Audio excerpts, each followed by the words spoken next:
Ada yang bilang yang mengkritik MBG itu berarti belum pernah ngerasain kelaparan. Padahal yang aku tahu, pengalaman pribadi itu bukan syarat untuk menilai sebuah kebijakan publik. Kalau logikanya kayak gitu, berarti cuma korban kecelakaan yang boleh mengkritik keselamatan di jalan. Cuma pasien dengan sakit tertentu yang boleh mengkritik sistem kesehatan. Ya, si mbaknya lagi aja. Begini mbak, saya ada beberapa hal yang ingin saya komentari daripada apa yang mbak sampaikan. Yang pertama, mbak mengatakan bahwa berarti kita tuh cacat pikir kalau misalnya orang yang pernah merasakan kelaparan doang yang boleh mengkritik MBG. Nggak gitu konsepnya mbak.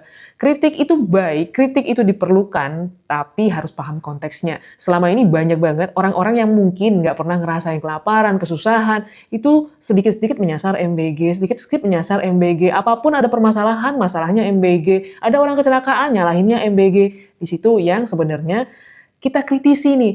Ya masa kayak gitu caranya mau mengkritik MBG? Yang kedua, saya yakin mbaknya adalah orang yang memiliki pendidikan tinggi, bisa berbicara dengan baik, hidup dengan mapan di luar negeri sana, dapat pekerjaan di sana. Tapi kalau misalnya memberikan edukasi di media sosial, mohonlah diberikan secara utuh, jangan parsial. Begini, karena nggak semua orang bisa mampu mencerna apa yang Anda sampaikan secara parsial. Sehingga itu nantinya bisa menjadi sebuah provokasi yang timbul di masyarakat, yang akhirnya menimbulkan keributan, perpecahan. Kalau kita bicara masalah makan bergizi gratis, kita bicara masalah policy making, policy design ya. Kita bicara tentang policy implementation dan juga level governance. Policy design ini adalah di mana ketika kebijakan itu dibuat. Kebijakan ini udah jelas, nyata, SOP-nya ada, standarnya ada, bahkan standar gizinya ada. Tujuannya apa? Dibuat makan bergizi gratis ini adalah untuk membantu intervensi gizinya anak-anak yang selama ini dinilai kurang. Banyak anak-anak Indonesia yang masih malnutrisi.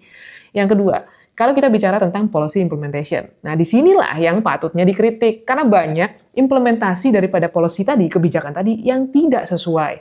Dan kita bicara masalah level governance. Di sini pengawasan daripada badan yang disiapkan untuk melakukan policy ini memang kurang baik. Sehingga di sinilah tugas kita sebagai masyarakat melakukan kritik di level policy implementation dan juga level governance. Bukan mencaci maki policy desainnya, bukan mencaci maki kebijakannya. Dan kalau memang peduli sama uang rakyat, peduli supaya benar-benar yang membutuhkan yang mendapatkan hak, harusnya Anda bukan hajar polisinya untuk dihentikan, tapi bagaimana polisi yang sudah baik ini bisa diimplementasikan dengan baik dan diawasi dengan baik.